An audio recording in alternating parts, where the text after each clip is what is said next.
And as you may have noticed, the chairman and I are joined today by the CENTCOM commander, Admiral Bradley Cooper. He just returned from the front lines to see the troops and meet with allies, and this morning briefed us, just before this briefing, on the latest on all aspects of Operation Epic Fury. So after the chairman concludes, we'll ask Admiral Cooper to share a quick update on the ground truth from his trip to the region as he continues to implement an ironclad blockade and ensures that our forces are maximally postured to restart combat operations should this new Iranian regime choose poorly and not agree to a deal. And that is what we urge this morning, that this new Iranian regime choose wisely, which is where we'll start with a message to Iran's military leadership, to the KH leadership and IRGC leadership. We're watching you. Our capabilities are not the same, our military and yours. Remember, this is not a fair fight. And we know what military assets you are moving and where you are moving them to. While you are digging out, which is exactly what you're doing, digging out of bombed out and devastated facilities, we are only getting stronger. You are digging out your remaining launchers and missiles with no ability to replace them. You have no defense industry, no ability to replenish your offensive or defensive capabilities. You only have what you have. You know that, and we know that. You can move things around, but you can't actually rebuild. You can dig out for now, but you can't reconstitute. But we can. We are reloading with more power than ever before, and better intelligence. Even more importantly, better intelligence than ever before, as you expose yourself with your movement to our watchful eye. We are locked and loaded on your critical dual-use infrastructure, on your remaining power generation, and on your energy industry. We'd rather not have to do it, but we're ready to go at the command of our president and at the push of a button. This blockade, which the chairman will detail this morning, is the polite way that this can go. Your energy is not moving and will not move, and we can do this all day. But it's not destroyed yet. Your energy industry is not destroyed yet. You like to say publicly, Iran, that you control the Strait of Hormuz, but you don't have a navy or real domain awareness. You can't control anything. To be clear, threatening to shoot missiles and drones at ships, commercial ships that are lawfully transiting international waters, that is not control. That's piracy. That's terrorism.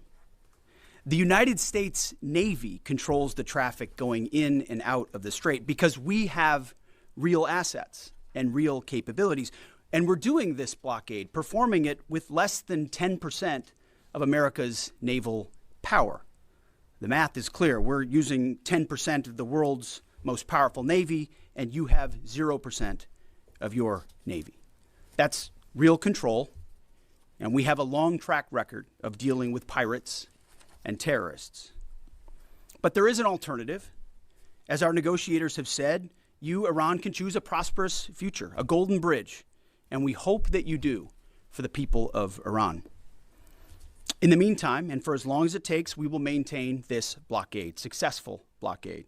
But if Iran chooses poorly, then they will have a blockade and bombs dropping on infrastructure, power, and energy.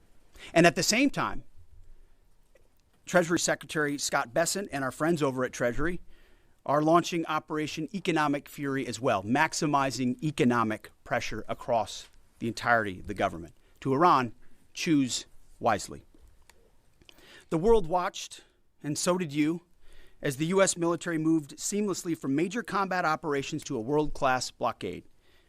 We can make that transition again, very quickly, and even more powerfully than ever. At the direction of President Trump, the War Department will ensure that Iran never has a nuclear weapon. Never. We'd prefer to do it the nice way, through a deal led by our great vice president and negotiating team, or we can do it the hard way. We urge this new regime to choose wisely. Speaking of choosing wisely, a note to the press corps, to the American media, as I just can't help but notice the endless stream of garbage, the relentlessly negative coverage you cannot resist peddling, despite the historic and important success of this effort and the success of our troops. Sometimes it's hard to figure out what side some of you are actually on. It's incredibly unpatriotic. This same press corps, not this exact same press corps, but at least an older press corps, bent over backwards during the Biden administration to explain away the disastrous and disgraceful Afghanistan withdrawal. You called it the greatest airlift in American history. It's almost like you're cheering only for one side. This past Sunday, I was sitting in church with my family, and our minister preached from the book of Mark, the 3rd chapter. And in the passage, Jesus entered a synagogue and healed a man with a withered hand. The Pharisees came to watch. And as the scripture reads, they came to see whether Jesus would heal him, or he would heal him on the Sabbath, so that they might accuse him.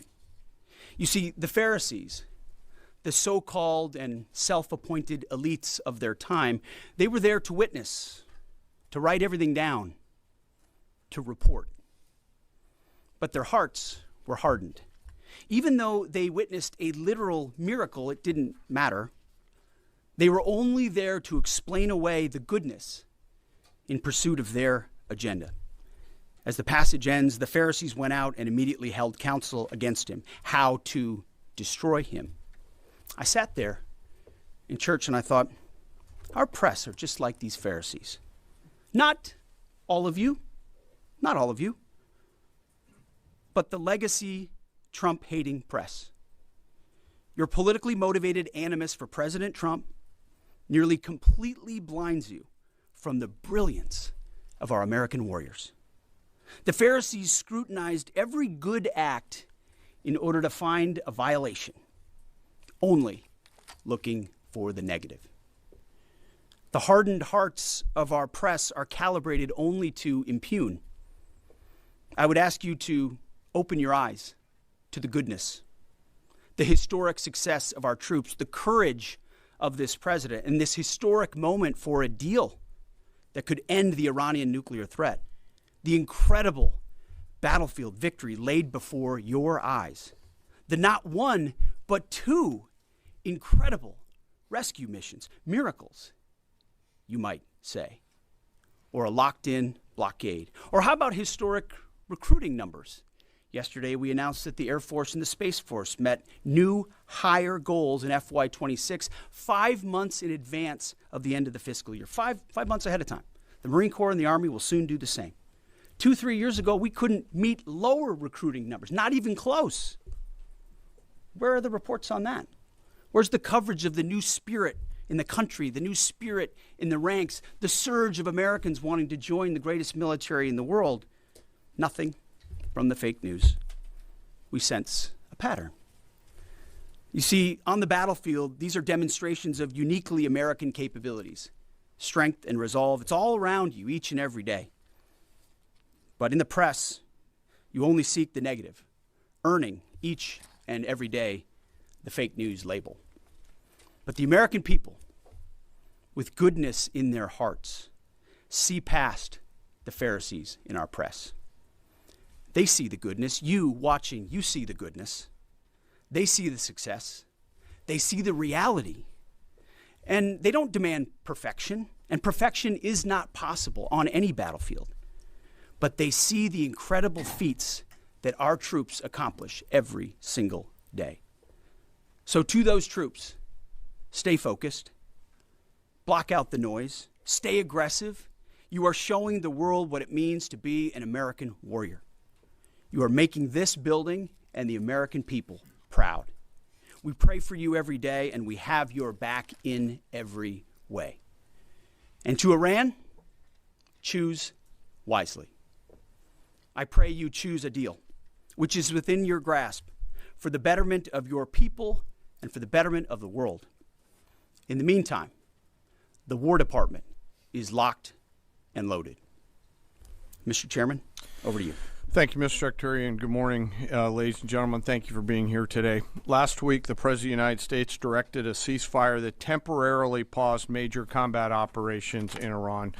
The unprecedented effort by America's joint force during Operation Epic Fury set the conditions for this ceasefire.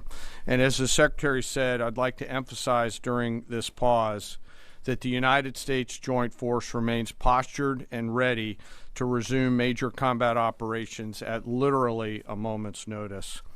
This morning, I'd like to give you an update on the ongoing blockade in the CENTCOM AOR area of responsibility.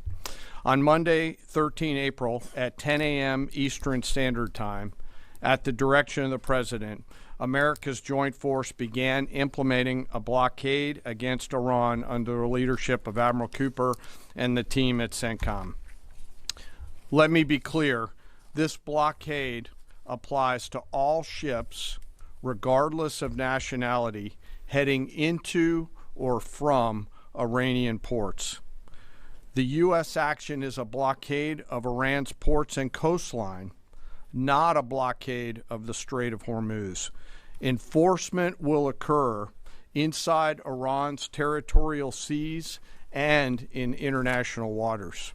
In addition to this blockade, the joint force, through operations and activities in other areas of responsibility, like the Pacific area of responsibility under the command of Admiral Paparo, will actively pursue any Iranian-flagged vessel or any vessel attempting to provide material support to Iran. This includes dark fleet vessels carrying Iranian oil. As most of you know, dark fleet vessels are those illicit or illegal ships evading international regulations, sanctions, or insurance requirements. More than 10,000 sailors, Marines, and airmen, over a dozen ships and dozens of aircraft are executing this mission. And let me walk you through this operation a little bit. Please go to the first slide. First to the graphic. This is taken before the blockade began. North is up. You can see the blockade line here in the center of the graphic, denoted by the red dashed line. This map is a pull from our common operating picture that we use to allow commanders and key leaders to see what is happening in near real time. We just grabbed screen grabs to highlight the actions and activities. What is not shown is how incredibly congested this area is and the incredible work that our sailors are doing to ensure that they can work in and around an incredibly busy water space. What is also not depicted here is the massive force of fighters, intelligence aircraft, helicopters, and other embarked forces, to include aerial refueling tankers, that are up overhead this blockade area. You'll note that U.S. forces are in blue, Iranian ships are in red, and as we started this blockade, there were 7 ships of interest that were of concern for U.S. Central Command. Through a variety of intelligence tools and with the assistance of the Office of Naval Intelligence and other intelligence agencies, the force began to hunt for potential interdictors at 10 a.m. Eastern Standard Time. Next slide, please. It's now 12:40 Eastern Daylight Time, 2 hours and 40 minutes into the blockade, as attempted blockade runners attempt to hop the line. U.S. forces began to commit. Out in front of them was a range of intelligence, surveillance, reconnaissance, and tactical assets. And immediately these runners began to see, sense, and feel America's combat power compressing upon them.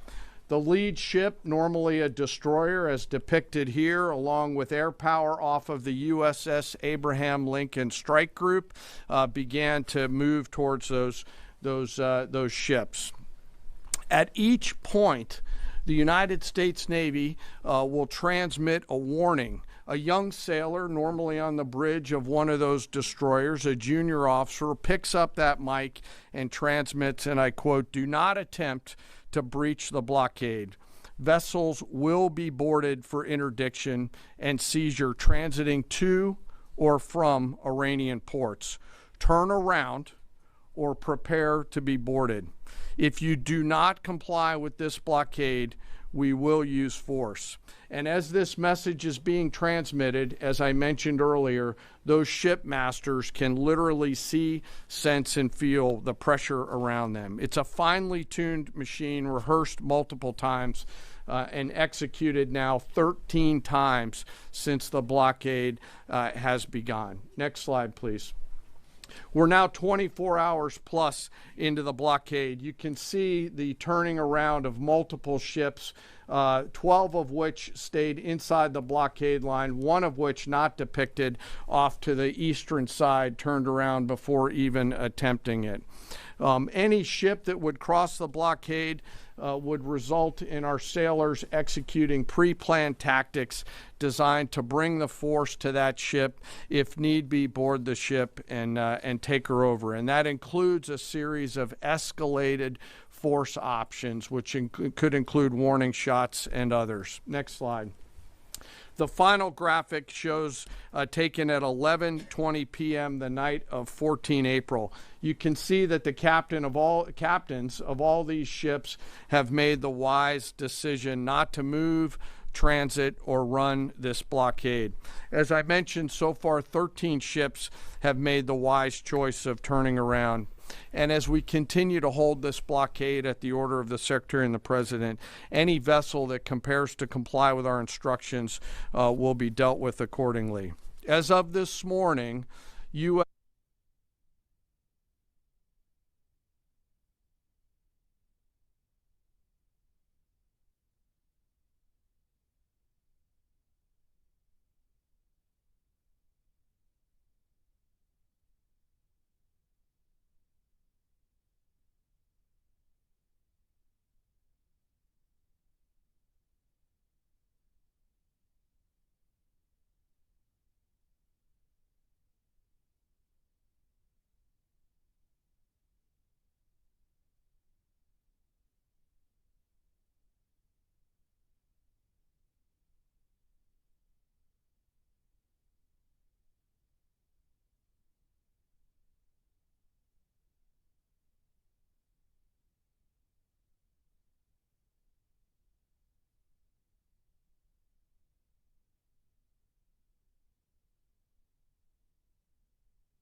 We're now 24 hours plus into the blockade. You can see the turning around of multiple ships, 12 of which stayed inside the blockade line, one of which not depicted off to the eastern side, turned around before even attempting it. Any ship that would cross the blockade would result in our sailors executing pre-planned tactics designed to bring the force to that ship, if need be, board the ship and take her over. And that includes a series of escalated force options, which could include warning shots and others. Next slide.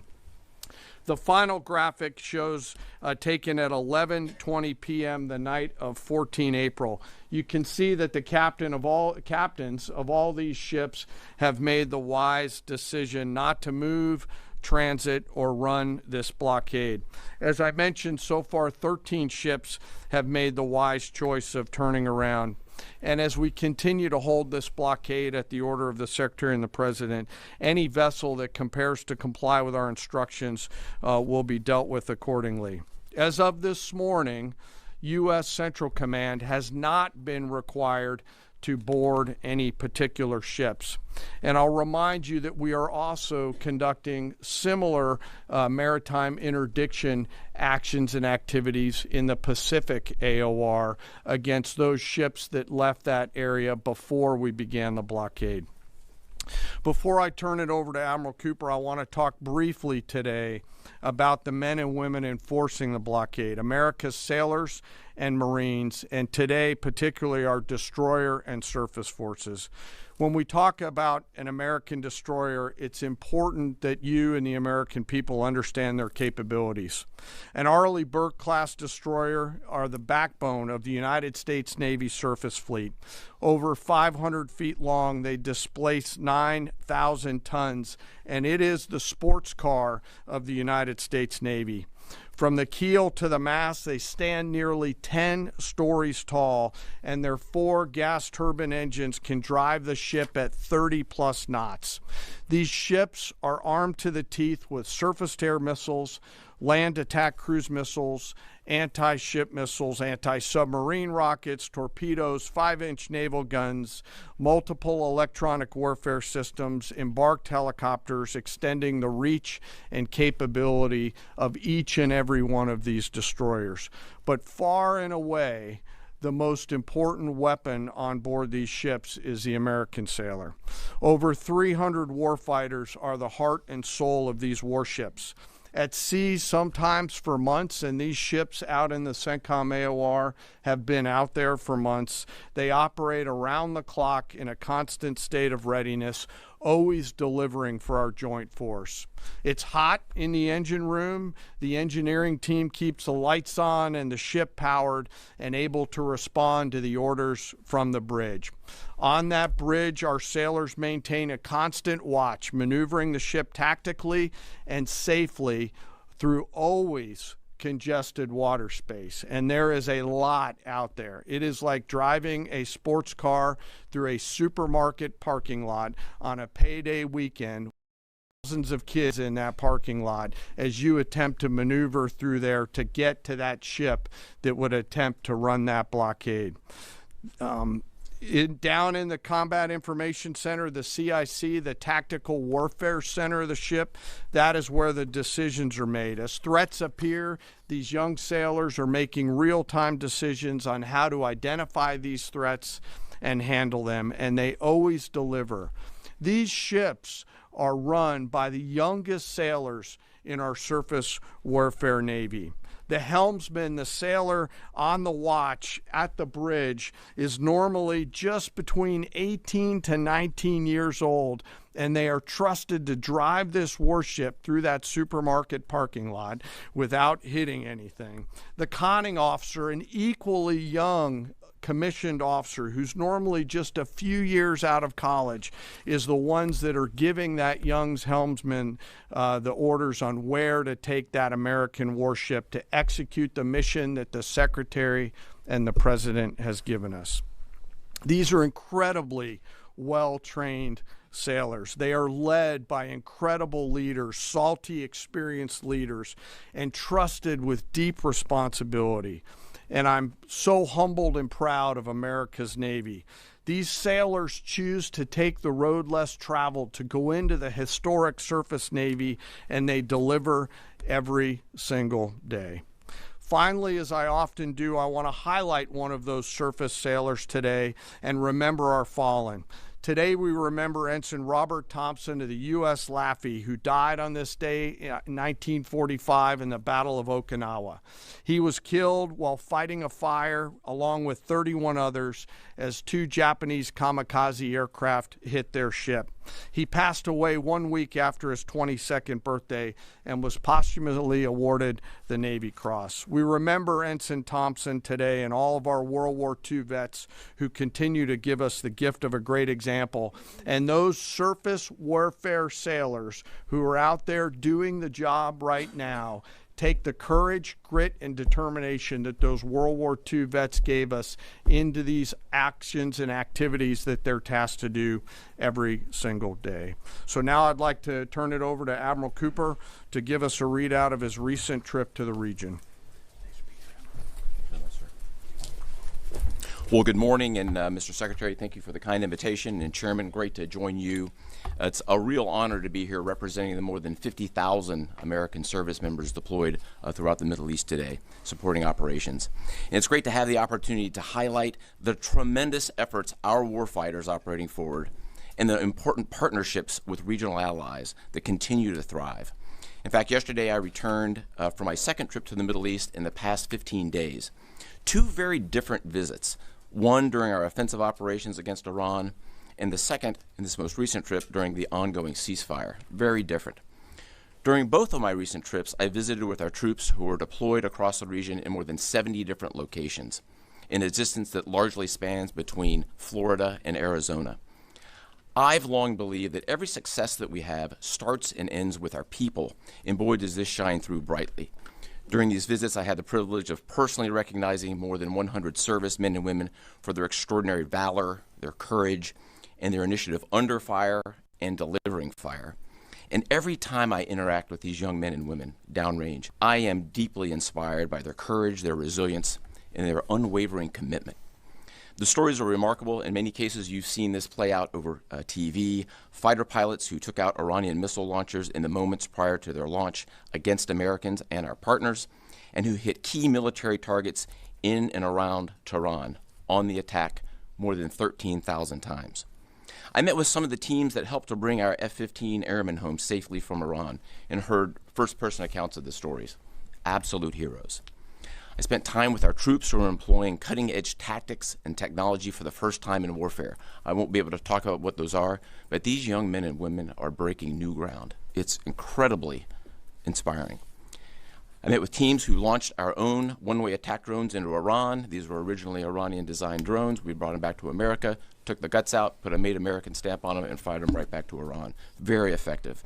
I met with teams who are employing AI every single day to help us sift through vast amounts of information to help us make decisions faster. And importantly, humans are always in the loop in this process. I met with our Space Force teams and our cyber specialists, whose work cannot be discussed, but who serve with indispensable impact. I met with our logisticians and sustainers all over the region. There is just no military that executes logistics like the U.S. military. This group is doing exceptional work, moving thousands of tons every single day. I met with our air defenders who shot down Iranian ballistic missiles. My message for this group in particular is that their actions most certainly saved thousands of lives across the Middle East during Epic Fury. And all told, my personal assessment is, after these couple of trips, is our troops are highly motivated, they're focused, they're vigilant, and they're ready. And they're using this time to do a couple of things. We're rearming, we're retooling, and we're adjusting our tactics, techniques, and procedures. There's no military in the world that adjusts like we do, and that's exactly what we're doing right now during the ceasefire. A little note about partners. My discussion with regional allies and partners, both at the senior civilian level and the senior military level, reinforced our shared commitment to regional security. But beyond that, having now fought together side by side, I assess that our military partnerships are stronger than ever, as we continue to maintain a very active defense posture across the region during this ceasefire. And that posture stretches across the entire Arabian Peninsula, and it runs from northern Iraq all the way down into the northern Arabian Gulf. In creating the largest air defense umbrella in the world across the Middle East, we embedded specially trained U.S. military air defenders alongside our partner nation soldiers, side by side, literally side by side. And to give you a sense of their contribution and impact, the King and Crown Prince of Bahrain both personally knew our soldiers by name. These leaders expressed appreciation for our service member who continue to stand shoulder to shoulder with our partners in support of regional defense. And this is a sentiment that is widely shared across every Gulf ally. I heard this message over and over again, which is, we stand with you. As the Secretary and the Chairman have said, Bahrain, UAE, Saudi Arabia, Qatar, Kuwait, and Jordan have been exceptional teammates. I had a chance to meet with both their senior leadership as well as their troops. Boy, equally inspiring and equally committed to mutual defense. They defended Americans and they defended their own country. It was inspiring. And there's been no better teammate than Israel. Together, the four best air forces in the world, the Israeli Air Force, the U.S. Air Force, and the air forces of the U.S. Navy and U.S. Marine Corps, together met and exceeded our own military objectives over and over again. Twice in the past 2 weeks, I've met with the Israeli Chief of Defense to ensure that we remain closely aligned, and we do. And then finally, let me just close by saluting the brave men and women who are in uniform and who continue to answer the call with unrivaled lethality, great teamwork, and resolve.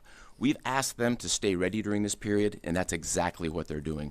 I couldn't be prouder, and I know that you and the American people share in that same pride. Thank you so much. Thank you. Appreciate that. All right, we'll take a few questions. Go ahead. Thank you. Alexandra Ingersoll, One American News. How is the Iranians' decimated command and control affecting the ceasefire at this juncture? Ergo, how are we enforcing a ceasefire with an enemy who has virtually no command and control? And then one other question about the Houthis being, have the Houthis been an issue in the Straits of Hormuz and the Bab al-Mandab Strait at the Red Sea? Or are we tracking that militarily? Appreciate that. On the ceasefire front, it's right. Their command and control capabilities are highly degraded. So their ability to talk, see, sense is at the worst it's ever been.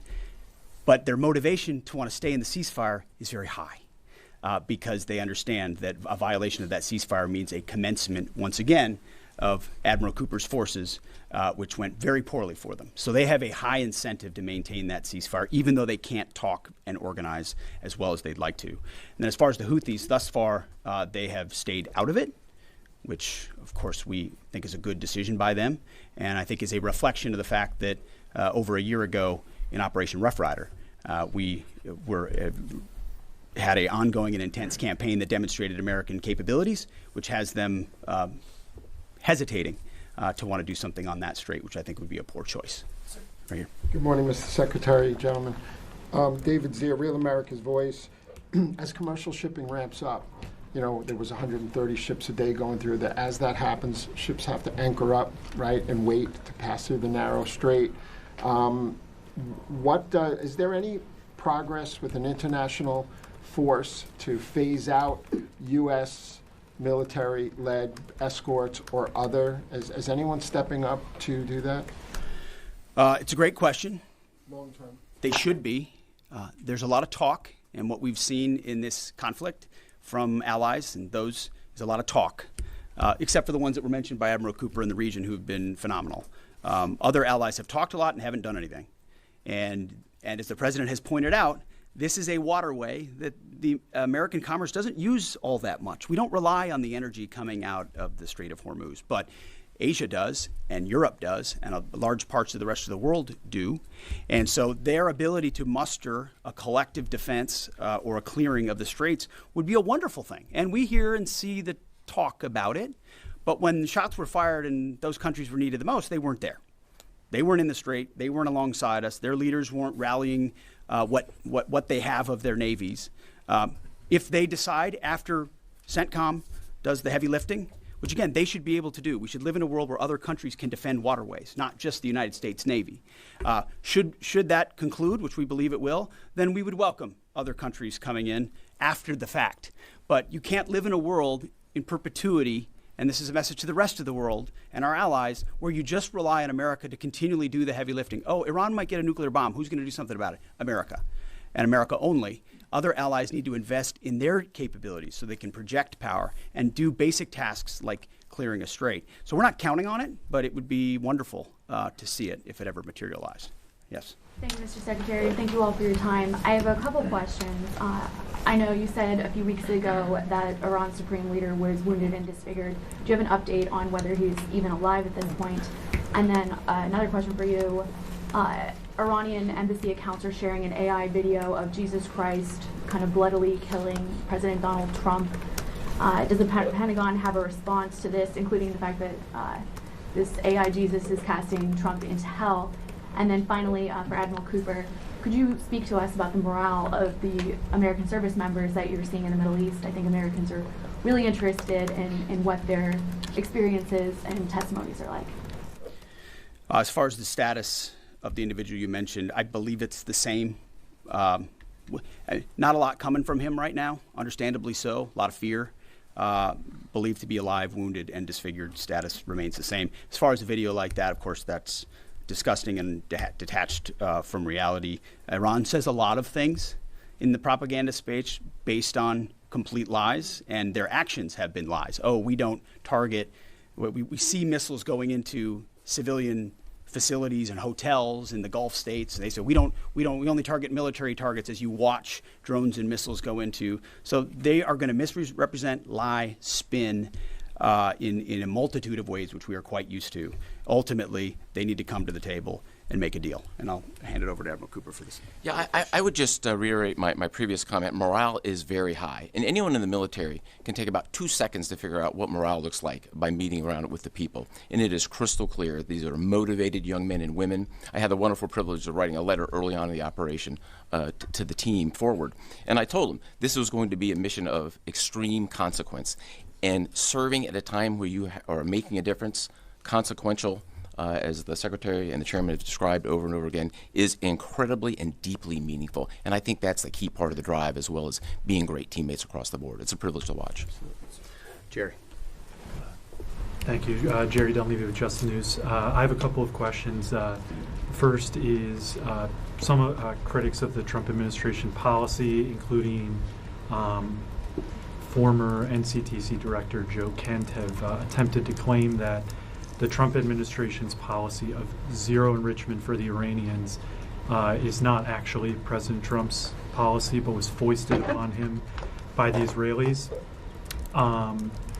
Looking back, doing a bit of a refresher for myself, I saw that zero enrichment was the Trump State Department's policy in the first admin. Let me just stop for a second. As someone who, unlike the individual you referenced, is in the presence of the president nearly every day and has been inside every single key meeting that has happened surrounding the idea of Operation Epic Fury, not a single thing has been foisted upon the President of the United States. President Trump makes his own decisions about the interests of this country and defending our interests, and then working with allies and partners, in this case, Israel, who's got a lot of will and a lot of capabilities, which we're grateful for. Nothing gets foisted on President Trump. So those people who are not in those meetings who like to say things about that are just flat wrong. I had a quick one for Admiral Cooper, if that's Sure. okay. Thank you, sir, and thank you for being here. So during Operation Epic Fury, 13 U.S. service members have lost their lives, some of them in an apparent aircraft refueling accident, and some of them from Iranian strikes, including a drone strike. I was wondering if you could share a little bit with us about how those Iranian strikes were able to be successful, and what lessons you've learned, and how you're applying those lessons in the future to make sure that we're able to defend a little bit better against that sort of thing. Sure, a really broad question. But first, we will always honor the fallen. And the 13 who lost their lives really helped steel the resolve and congeal the motivation of the forces that are I met many people who knew the fallen personally. I met many who were reported as wounded and are back. 90% of those who have been wounded have been back to duty. It gives you a sense of purpose and motivation. We have collected dozens, if not hundreds, of lessons learned. And as we sit here right now, the Joint Force across the board is taking them and very tactically applying them right now, right here, right now. If I think about a football analogy, if it's halftime or between the third and fourth quarter, great teams are always adjusting, and we are certainly a great team, and that's what we're doing right now, taking the lessons and applying them in a meaningful way. What those are, I'm not going to talk about. I'll say they extend also outside of CENTCOM and across the rest of the Joint Force. We are a learning organization, so adversaries around the world should recognize that and be aware of that. No doubt. And likewise, I mean, the chairman and I have had the opportunity to greet those 13 and their families at Dover, and it does steel our resolve. And I can just attest to the planning that went into every aspect of this, and force protection, ensuring that CENTCOM has whatever it needs and that they're taking the proper posture has always been number one in this effort. Last question. Thank you, Secretary Hegseth. There's reporting that says U.S. intelligence indicates China is preparing weapons shipments to Iran during this ceasefire. What's your reaction? Are these reports accurate, and what would be the consequences for the Chinese if they move forward with these shipments? Well, as you know, President Trump has a very strong and direct relationship with President Xi, and they've communicated on that, and China has assured us that that indeed is not going to happen, and in the spirit of the meeting they'll have next month. Thank you very much. Appreciate it. Thank you.